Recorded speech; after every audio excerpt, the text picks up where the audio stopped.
Thanks, Brooke. We're going to bring in Florida Congressman Greg Steube, who sits on the House Judiciary and Foreign Affairs Committee. So as Brooke just said, we're going to wait for that, and it's supposed to come out at noon today. So what happens if what a lot of people are saying, there's a lot of black marker on it, it doesn't really give us much? What will be the next steps to trying to get that information, or is it just kind of dead in the water there?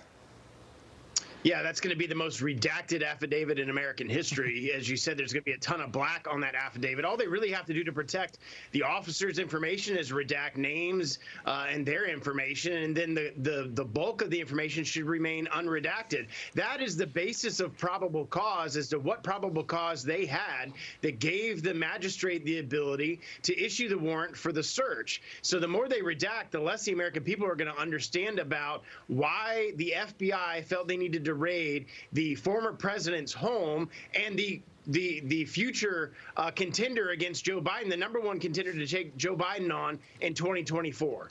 So, Congressman, it doesn't sound like you're very confident that the magistrate judge in this case, Judge Reinhardt, who, as you recall, previously recused himself from another Trump case but kept himself right in the center of this one, is going to make sure that that document is only narrowly tailored when it comes to its redactions. You don't seem confident in that, do you?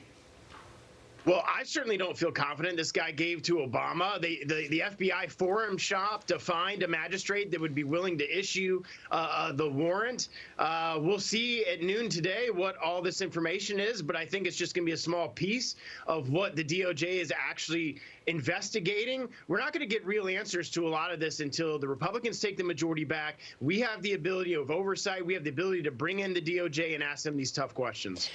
Also, I want to ask you about the Trump deadline on that, the special master. Do you think this should happen?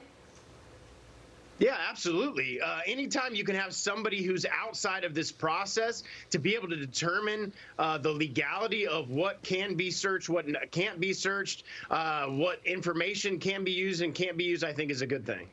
Meantime,